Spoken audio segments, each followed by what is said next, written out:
आणखी काय काय सांगायला कसं आहे टाकाच आपल्याला इथून हे लिंक आहे हा नाही का पोर्शन हा पूर्ण लिंक आहे ठीक आहे. रबरच्या रात्री टाकून द्यायचं इंजिन आहे जसं तसं पॅक करून द्यायचं.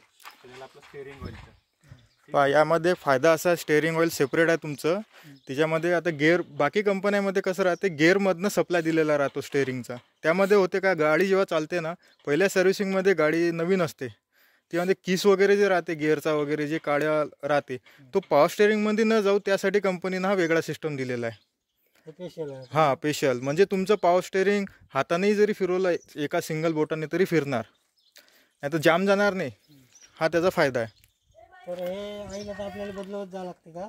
नाही जर हा पहा इथं ऑइल दिलेले लेवल दिलेले आहे. इथं मॅक्स आहे इथं कमीत कमी आहे. आता हे त्याच्या दोघांच्या मधामध्ये आहे पद्धतशीर ऑइल आहे. जेव्हा हा ऑइल खाली जाईल इथपर्यंत येईल ना तेव्हा तुम्ही बदलून घ्यायचा म्हणजे नवीन टाकायचा त्याच्यामध्ये बदलायचा नाही. आपल्याकडे मिळणार का कंपनी?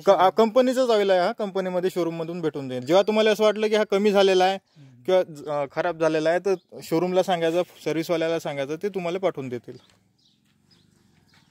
ठीक आहे. हे बदलाचं कुठून काढायचं कुठून बदलाचं नाही काढायचं नाही का बाहेर फेकासाठी ते आपोआप कमी होते फेकायचं नाही. हा इथून गेला हा पाईप नाही का ठेवा कमी झालं तर जेवढं राहिलं त्याच्यातच टाकून द्यायचं. हा फरक नाही पडत फरक नाही पडत. काढून फेकायचं काही गरज नाही फेकायची गरज नाही. पाईप आहे हा गेला आपला स्टीअरिंग गिअरबॉक्स मध्ये हवला. मी त्या दिवशीच म्हणलो ना का तुम्हाला अरे आपल्याला नव्हतं मग यांनी आलं व्हिडिओ पाहिलो मी व्हिडिओवर दाखवे स्टेअरिंग ऑइल स्पेशल म्हणून. तुम्ही काय म्हणत होते की तेच ऑइल आपल्याला तेच कन्फ्युजन होतं ना. काल बी आम्ही तेच विचारलं होतं तेच कन्फ्युजन होतं का नव्हतं. इथून इंजिन ऑइल जाते आपलं ठीक आहे. इथं एक्साइटची बॅटरी वगैरे राहते प्लस हा आपला एअर क्लीनर आहे. हा ड्रायर नाही आपला ड्राय एअर क्लीनर आहे. हा असा काढायचा याचा आणि जर समजा आता थ्रेशरवर चालू आहे तर याच्यावर कसं धूळ वगैरे राहते ना काढून झटकून घ्यायचा लावून द्यायचा.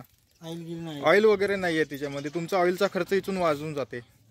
तो सेपरेट आपल्याला माहिती आहे ना एअर क्लीनर म्हणजे ते. बाकीचे तो फिल्टर ते तर तुम्हाला माहितच आहे. मग आता इकडे काही नाही. हे आपलं हे hydraulic oil gearbox oil transmission हे आपलं ह्याच्याचं लॉक हे तर माहिती आहे. मग किती घंट्यावर राहते आपलं हे हायड्रोलिक ऑइलचं. त्याचा टाईम आहे जवळपास 1000 घंट्यावर किंवा 2000 5000 असं राहते. ते जेव्हा लेवल कमी झाल्यावर चेक करायची असं काही नाही आहे. समजून तिथे जेव्हा हायड्रोलिक आपलं बरोबर प्रॉपर काम नाही करत समजून हायड्रोलिक फिल्टर आपलं हाच आहे ना हायड्रोलिक फिल्टर. हायड्रोलिक फिल्टर आहे तो इंजिन ऑइल फिल्टर आहे तो चेंज करावं लागते. हा स्टेनर जे दिला आहे ना फिल्टर चेंज करण्या पहिले स्टेनरमध्ये कचरा नाहीत का आपला ते कचरा की काढून क्लीन करून घ्यायचे एक वेळा. हा किती याच्यात बदलवायचा? हे पहा इथं सर्व दिलेलं आहे. पहिल्या सर्व्हिसमध्ये हा 50 घंट्यावरती बदलायचा आहे ठीक आहे. नंतर मग 200 घंट्यावरती बदलायचा आहे. इथेही पण पहिली जेव्हा क्लिनिंग होते ना फर्स्ट क्लिनिंग आफ्टर 50 घंटे म्हणजे पहिल्या 50 घंट्यामध्ये हा क्लीन करायचा आहे.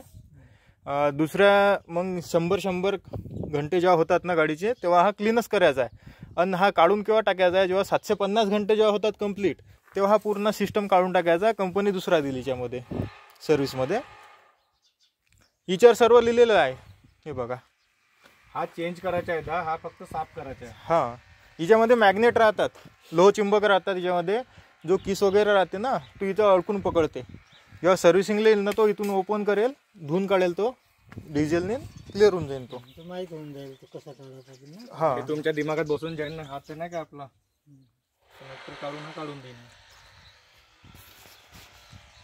बाकी आणखी काय सांगायचं कोणतं ते सांगून द्या एक वेळा पाहून. हे पहा आता मला बस तुम्ही रिव्हर्स पिटो वगैरे जर चालवायचं झालं ना त्याच्यामध्ये 3 प्रकारचे ऑप्शन आहे. ग्राउंड आहे रिव्हर्स आणि फॉरवर्ड आहे. तर तुम्ही इथं येऊन जा तुम्हाला दाखवून देतो मी. गाडी हे आपली ड्युअल क्लचमध्ये येते. ड्युअल क्लचमध्ये गाडी येते. हाफ क्लच दाबायचा रनिंगमध्ये. हे जर इथं पाहिलं ना हा ऑन आहे ऑफ आहे रिव्हर्स आहे.